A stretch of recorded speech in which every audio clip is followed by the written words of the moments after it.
Alors, tu as vécu une rupture amoureuse, une déception amoureuse, un échec sentimental, un échec conjugal et depuis, ça va pas. Tu n'arrives pas à tourner la page, tu n'arrives pas à passer à autre chose, tu es en train de bugger, tu souffres, tu vas de dépression en dépression, tu t'es renfermé, tu es traumatisé et tu voudrais t'en sortir.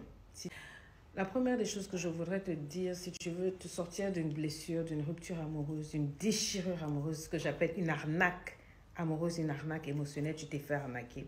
Sorry, baby. La première des choses, c'est que tu ne sois pas dans le déni. Il faut que tu vives cette douleur-là, que tu réalises, que tu acceptes qu'on t'a fait ça. Un tel, oui, un tel t'a déçu, un tel t'a trahi, un tel t'a jeté, un tel t'a piétiné. Laisse monter cette douleur. Laisse monter, comment dirais-je, cette colère, cette blessure. Il faut que tu affrontes ça.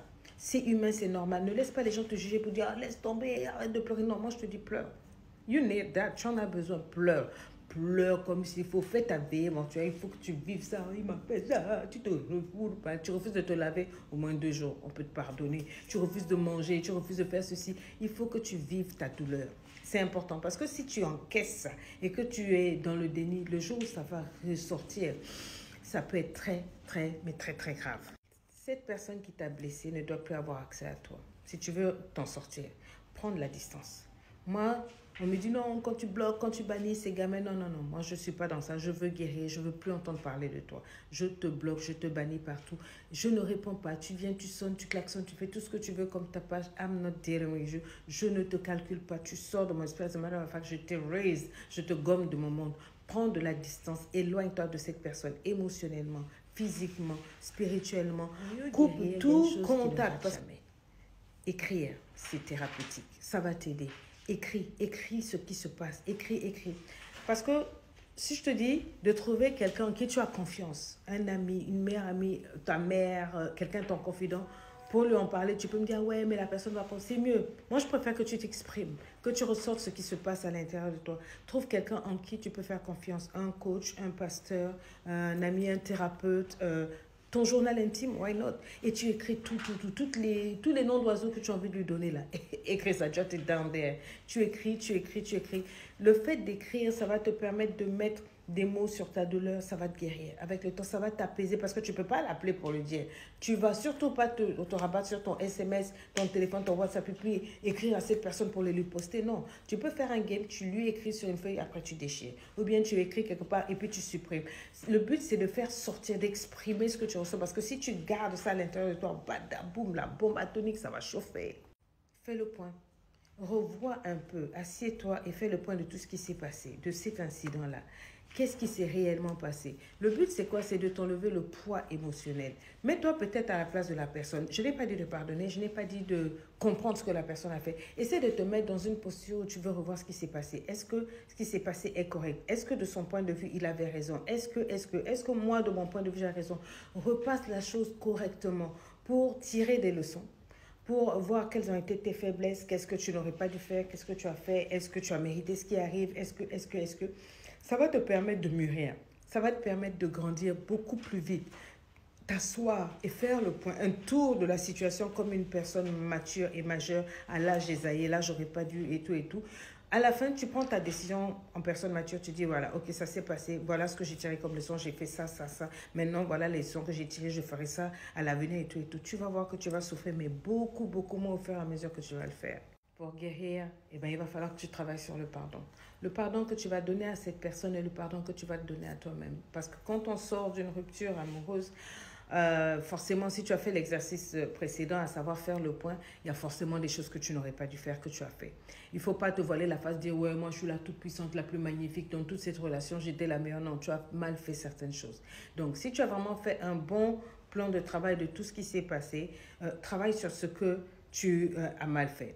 Pardonne-toi d'avoir fait ces erreurs-là et donne le pardon à l'autre. Donner le pardon à l'autre ne veut pas dire que la personne ne va pas vivre son karma sitôt ou bien que tu vas te remettre. Non, juste pour pouvoir sortir cette personne de ton cœur, me dire, ok, tu as fait, je ne suis pas ton Dieu, je te laisse avec ta propre, ton propre karma sitôt, mais dans mon cœur, je ne te garde plus. Si un jour tu le vois de loin ou tu la vois de loin, bonjour, bonsoir, ton cœur n'est pas traumatisé, ton cœur ne shake pas, c'est de ça qu'il s'agit. Je te pardonne.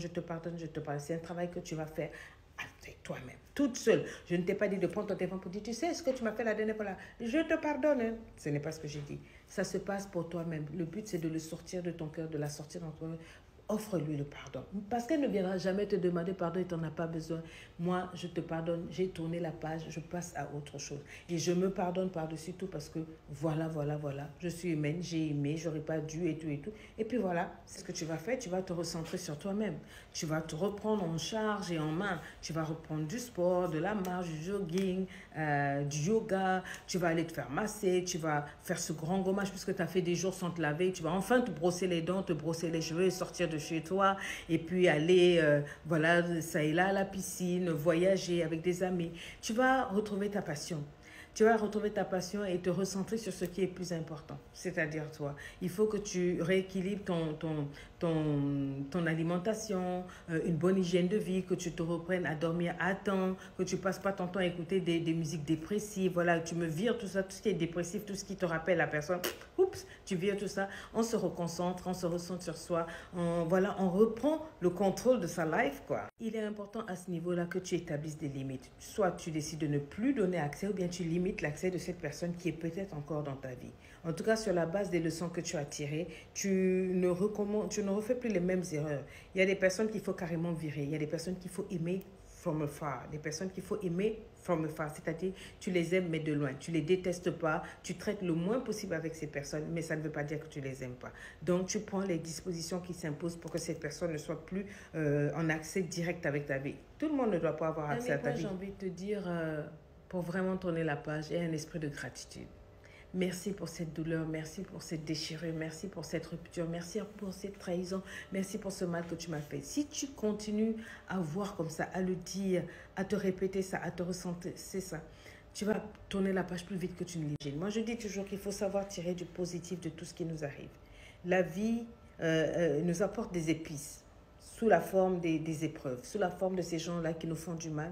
À toi de tirer le meilleur. Tu tires des leçons, tu deviens meilleur et tu en fais du meilleur. Je dis toujours à mes étudiantes qui viennent à LEI, à mon académie, que lorsque la vie vous jette des citrons, faites-en une citronnade. Ok?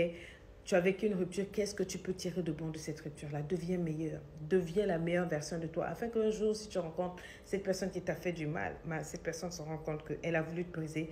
Au lieu de te briser, elle a été un carburant qui t'a emmené là où tu es. Moi, je t'attends à une formation spéciale célibataire qui va commencer là dans quelques jours. Écris-moi, dis-moi, Lady Sonia, je veux être formée par toi. Et puis, ça va commencer par là. We love you here. On te fait un joli câlin. Allez, arrête de pleurer.